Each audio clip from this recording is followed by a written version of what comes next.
إلى صراطك المستقيم وعلى آله حق قدره ومقداره العظيم. اللهم صل على سيدنا محمد الفاتح لما أغلق والخاتم لما سبق ناصر الحق بالحق والهادي إلى صراطك المستقيم وعلى آله حق قدره ومقداره العظيم. اللهم صل على سيدنا محمد الفاتح لما أغلق والخاتم لما سبق ناصر الحق بالحق والهادي إلى صراطك المستقيم وعلى آله حق قدره ومقداره العظيم. اللهم صل على سيدنا محمد الفاتح لما أغلق والخاتم لما سبق ناصر الحق بالحق والهادي إلى صراطك المستقيم وعلى آله حق قدره ومقداره العظيم. اللهم صل على سيدنا محمد الفاتح لما أغلق والخاتم لما سبق ناصر الحق بالحق والهادي إلى صراطك المستقيم وعلى آله حق قدره ومقداره العظيم. اللهم صل على سيدنا محمد الفاتح لما أغلق والخاتم لما سبق ناصر الحق بالحق والهادي إلى صراطك المستقيم وعلى آله حق قدره ومقداره العظيم. اللهم صل على سيدنا محمد الفاتح لما أغلق والخاتم لما سبق ناصر الحق بالحق والهادي إلى صراطك المستقيم وعلى آله حق قدره ومقداره العظيم. اللهم صل على سيدنا محمد الفاتح لما أغلق والخاتم لما سبق ناصر الحق بالحق والهادي إلى صراطك المستقيم وعلى آله حق قدره ومقداره العظيم. اللهم صل على سيدنا محمد الفاتح لما أغلق والخاتم لما سبق ناصر الحق بالحق والهادي إلى صراطك المستقيم وعلى آله حق قدره ومقداره العظيم. اللهم صل على سيدنا محمد الفاتح لما أغلق والخاتم لما سبق ناصر الحق بالحق والهادي إلى صراطك المستقيم وعلى آله حق قدره ومقداره العظيم. اللهم صل على سيدنا محمد الفاتح لما أغلق والخاتم لما سبق ناصر الحق بالحق والهادي إلى صراطك المستقيم وعلى آله حق قدره ومقداره العظيم. اللهم صل على سيدنا محمد الفاتح لما أغلق والخاتم لما سبق ناصر الحق بالحق والهادي إلى صراطك المستقيم وعلى آله حق قدره ومقداره العظيم. اللهم صل على سيدنا محمد الفاتح لما أغلق والخاتم لما سبق ناصر الحق بالحق والهادي إلى صراطك المستقيم وعلى آله حق قدره ومقداره العظيم. اللهم صل على سيدنا محمد الفاتح لما أغلق والخاتم لما سبق ناصر الحق بالحق الهادي إلى صراطك المستقيم وعلى آله حق قدره ومقداره العظيم. اللهم صل على سيدنا محمد الفاتح لما أغلق الخاتم لما سبق ناصر الحق بالحق الهادي إلى صراطك المستقيم وعلى آله حق قدره ومقداره العظيم. اللهم صل على سيدنا محمد الفاتح لما أغلق والخاتم لما سبق ناصر الحق بالحق الهادي إلى صراطك المستقيم وعلى آله حق قدره ومقداره العظيم.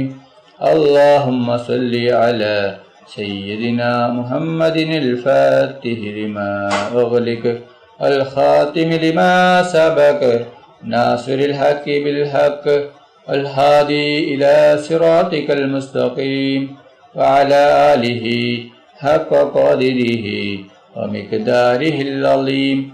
اللهم صل على سيدنا محمد الفاتح لما أغلق والخاتم لما سبق ناصر الحق بالحق الهادي إلى صراطك المستقيم وعلى آله حق قدره ومقداره العظيم. اللهم صل على سيدنا محمد الفاتح لما أغلق والخاتم لما سبق ناصر الحق بالحق الهادي إلى صراطك المستقيم وعلى آله حق قدره ومقداره العظيم. അല്ലാഹു സുബ്ഹാനഹു വ തആല നമ്മുടെ മജ്ലിസ് കബൂൽ ചെയ്യട്ടെ. ദുആക്ക് ഇജാബത്ത് കിട്ടുന്ന മജ്ലിസായി അല്ലാഹു സുബ്ഹാനഹു വ തആല നമ്മിൽ നിന്നും സ്വീകരിക്കട്ടെ. ഈ മഹത്തായ മജ്ലിസിൽ ഒരുമിച്ച് കൂടിയ ദിക്റുകൾ ചൊല്ലിയ സ്വലാത്തുകൾ ചൊല്ലിയ എല്ലാവർക്കും അല്ലാഹു സുബ്ഹാനഹു വ തആല അർഹമായ പ്രതിഫലം നൽകി അനുഗ്രഹിക്കട്ടെ.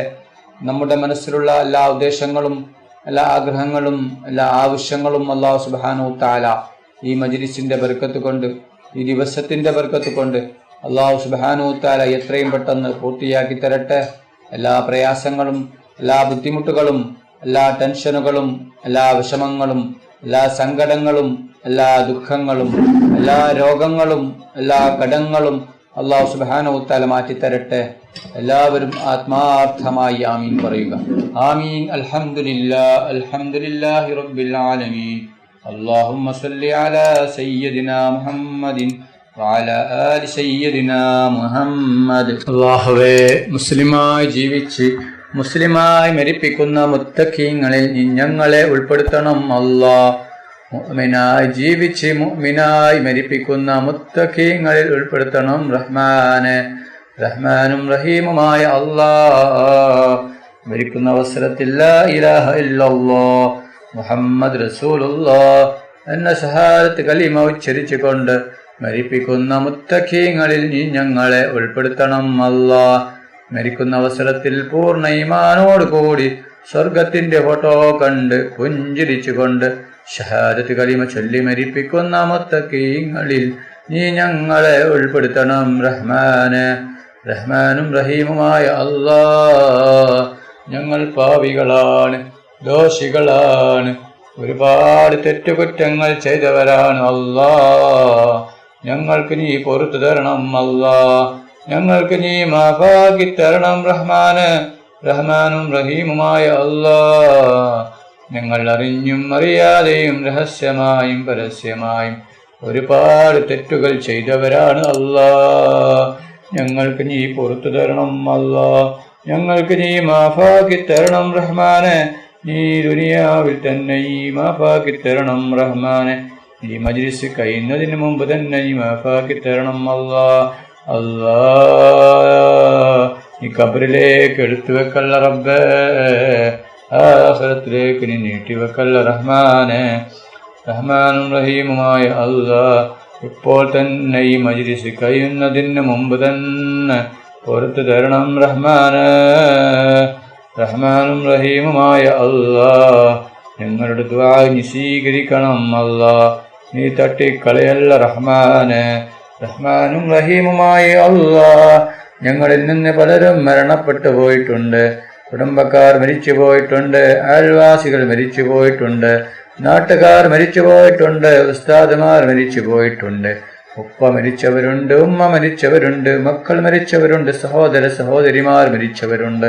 അവരുടെ ഖബർ നീ വിശാലമാക്കണം അല്ലാഹ്. അവരുടെ ഖബർ നീ സ്വർഗത്തോപ്പാക്കണം റഹ്മാനെ. അവരെയും ഞങ്ങളെയും നാളെ ജന്നാത്തുൽ ഫിർദൗസിൽ മുത്തുനബി മുഹമ്മദ് മുസ്തഫ സല്ലല്ലാഹു അലൈഹി വസല്ലമ തങ്ങളുടെ കൂടെ സ്വർഗത്തിൽ ഒരുമിച്ച് കൂട്ടണം റഹ്മാനെ. റഹ്മാനും റഹീമുമായ അല്ലാഹ് ഒരുപാട് ആളുകൾ രോഗം കൊണ്ട് ബുദ്ധിമുട്ടുകയാണ്. പലരും മാരകമായ രോഗം കൊണ്ട് ബുദ്ധിമുട്ടുകയാണ്. പലരും ഹോസ്പിറ്റലിലാണ്, പലരും ICUവിലാണ്. ഡോക്ടർമാർ പോലും കൈയൊഴിഞ്ഞ രോഗമാണ്. റബ്ബേ നീ ശിഫ നൽകണം അല്ലാഹ്. എന്ത് വലിയ രോഗമാണെങ്കിലും, എത്ര വലിയ രോഗമാണെങ്കിലും നീ പൂർണ്ണ ശിഫ നൽകണം റഹ്മാനെ. പൂർണ്ണ ശിഫ നൽകണം അല്ലാഹ്. റഹ്മാനും റഹീമുമായ അല്ലാഹ് രോഗം തരുന്നവൻ നീയാണല്ലോ റബ്ബേ. ശിഫയാക്കുന്നവനും നീയാണല്ലോ റബ്ബേ. എല്ലാ രോഗവും നീ ശിഫയാക്കണം അല്ലാഹ്. എല്ലാ രോഗവും നീ ശിഫയാക്കണം റഹ്മാനെ. റഹ്മാനും റഹീമുമായ അല്ലാഹ് ഒരുപാട് ആളുകൾ ഉംറക്ക് പോകുകയാണ് അല്ലാഹ്. ഒരുപാട് ആളുകൾ പോയിക്കൊണ്ടിരിക്കുകയാണ് അല്ലാഹ്. അവർക്ക് ആരോഗ്യത്തോടെ ആഫിയത്തോടെ ഉംറ ചെയ്യുവാനുള്ള തൗഫീഖ് നീ നൽകണം അല്ലാഹ്.